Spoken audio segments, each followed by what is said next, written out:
Suivez l'actualité africaine à travers les débats, face à face, reportages et interviews menés par les experts de Chari Logon TV, la chaîne du droit de savoir.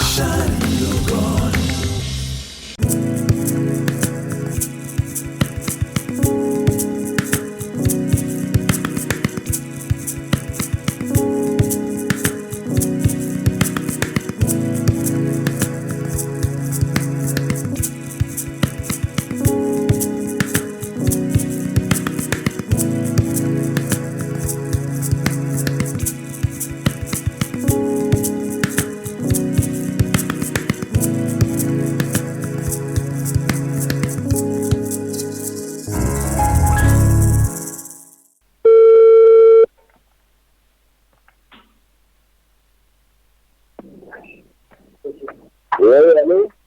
Monsieur Ronga, bonsoir. Bonsoir.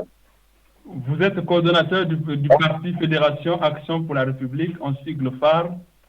Actuellement, vous êtes sur Chari Logon Direct. Alors, merci.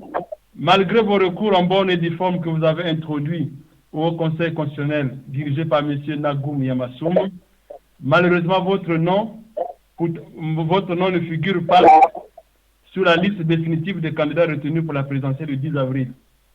Est-ce que vous regrettez ce rejet définitif de votre candidature?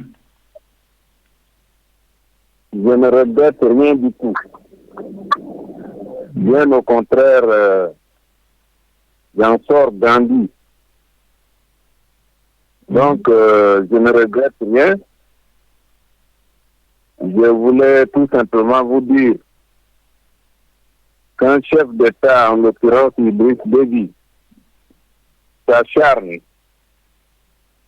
sur moi depuis 26 ans en m'emprisonnant 15 fois, en me torturant lui-même.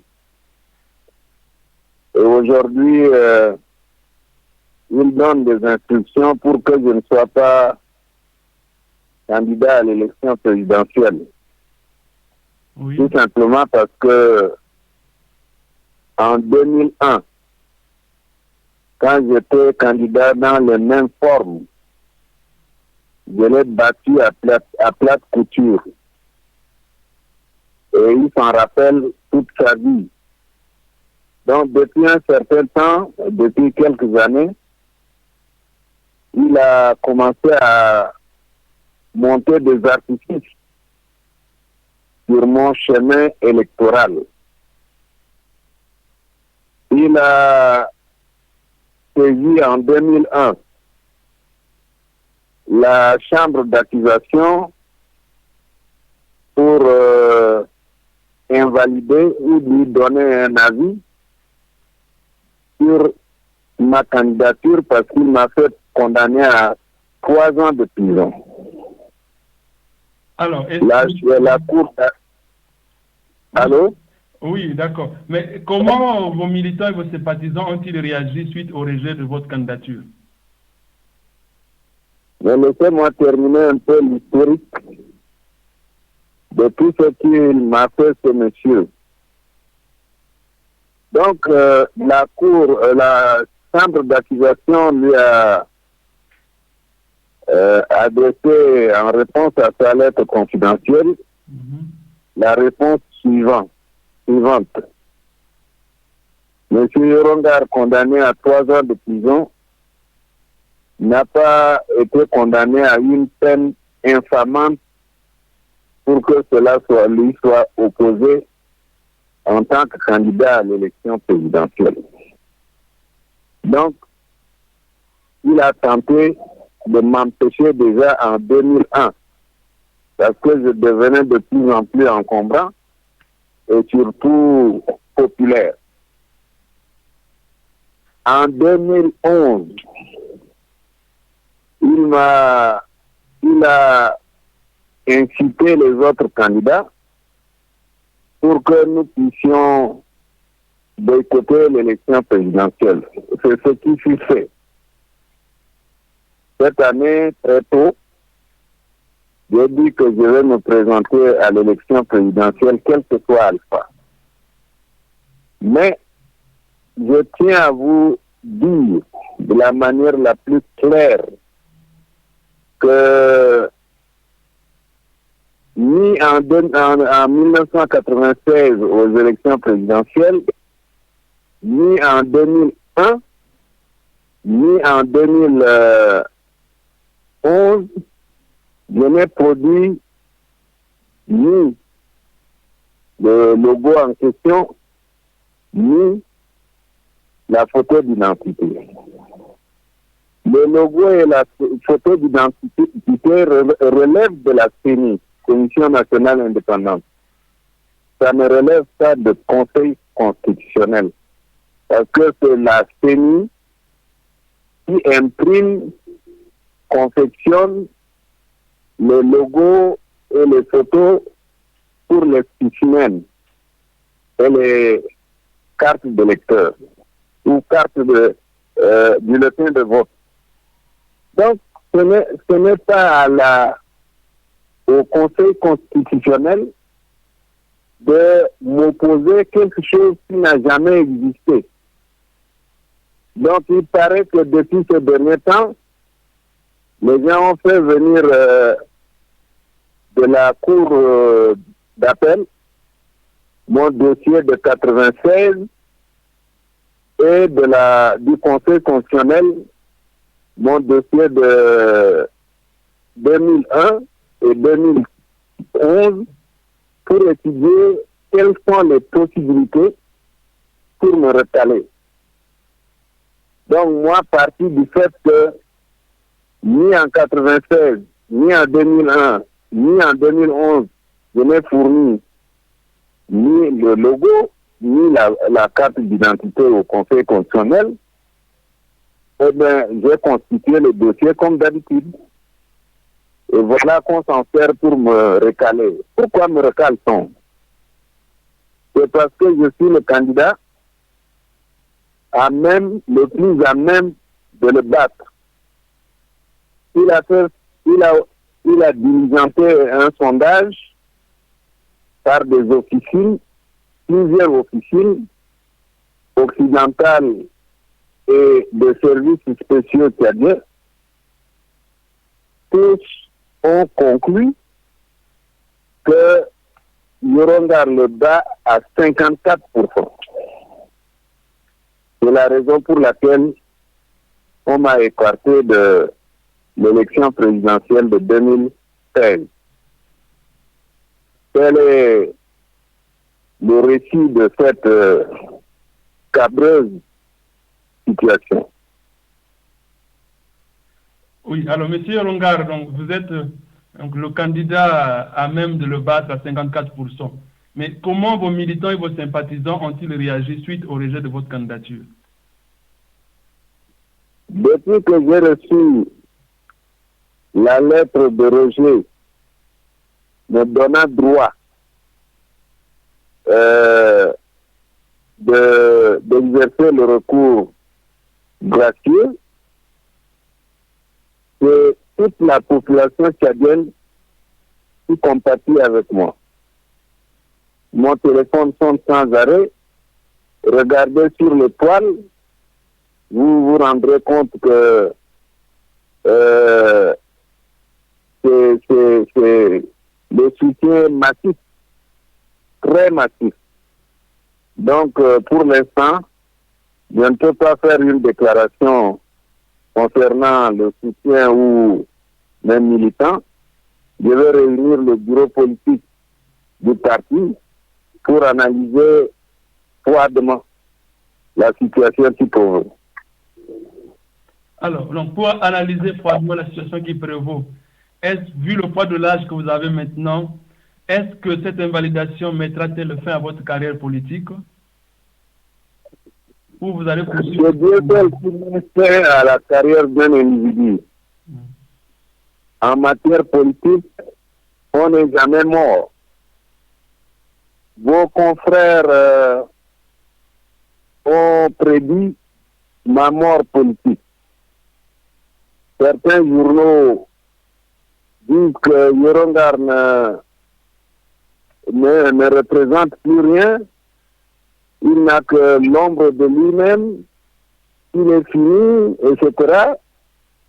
Le samedi dernier, j'ai organisé un meeting qui a drainé des milliers et des milliers de personnes. C'est ce qui a empêché Idriss Déby de dormir ce jour-là. Donc, je ne peux pas préjuger de la fin de ma carrière, mais Dieu étant grand, nous verrons.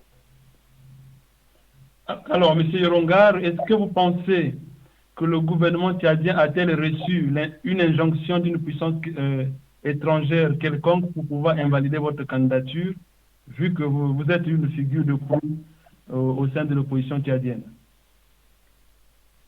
Je suis pas Dieu le Père pour savoir ce qui se passe dans les arcanes du pouvoir, ici au Tchad ou à l'extérieur. Mais tout est possible que tel que je suis, qui ne roule pour personne, qui est autonome, indépendant d'esprit, est possible. Mais tout ce qui est sûr, très sûr, c'est que Déby a instrumentalisé le Conseil constitutionnel pour invalider ma candidature. Vous imaginez des collègues candidats qui sont de la partie nord du pays ont été invalidés pour la présomption de moralité douteuse. Est-ce que ces gens-là ont été condamnés? Puisque dès l'instant qu'on n'est pas condamné, on a la présomption d'innocence. Le Conseil constitutionnel a créé là une jurisprudence qui mérite une analyse de la part des étudiants. Ceci dit, s'il y a un dossier à écarter de la course aux élections présidentielles, c'est bien celle de Déby. Il y a une loi signée par lui-même qui interdit à un chef traditionnel de prétendre à un poste électif tant qu'il ne démissionne pas. Or, lui, il est sultan entre guillemets de son village. Et là, même en 2011, j'ai intenté une action devant ce même conseil d'administration qui n'a même pas daigné examiner au fond mon recours. Deuxièmement, le casier judiciaire devrait être obtenu dans le lieu de la naissance. Or, Idriss Déby l'a fait faire non pas dans le lieu de naissance, mais ailleurs. Troisièmement, il est né de père du Soudan et de la mère du Tchad, et il est formellement interdit à un candidat qui n'est pas de père et de mère tchadien, etc., etc. Donc, s'il y a un dossier à être invalidé, c'est le sien, c'est pas le mien. Alors, donc, s'il y a un dossier à invalider, c'est pas le sien, mais pas le vôtre. Mais est-ce que vous pensez que cette invalidation de votre candidature met-elle en danger la paix et l'unité nationale au Tchad? Il en assumera la responsabilité lui-même. Parce que là, il se croit fort, mais il y a d'autres plus forts que lui qui ont connu un départ tragique du pouvoir. Je ne le lui souhaite pas, mais il fasse attention, parce que trop de frustration ça a amené la population à se soulever. Ce que je regretterai. Monsieur Yorongar Ngamedi, je vous remercie de nous avoir accordé cet entretien. Je rappelle que vous êtes le coordonnateur du Parti Fédération Action pour la République. Vous étiez sur Charlie Logon direct. Merci, monsieur. Je tiens à préciser quelque chose d'important. J'ai dit à Idriss Déby que le pétrole n'a pas été bien négocié. Il faut reprendre la négociation. Il a poursuivi son chemin pour obtenir l'exploitation du pétrole. Mais quelques années plus tard, il me donne raison. Sur les antennes de radio, sur les antennes de médias, il m'a donné raison. Et dernièrement, il voit que mon parti politique qui préconise la fédéralisation du Tchad est en train de gagner du terrain, du nord au sud, de l'est à l'ouest. Et il s'est auto-nommé fédéraliste.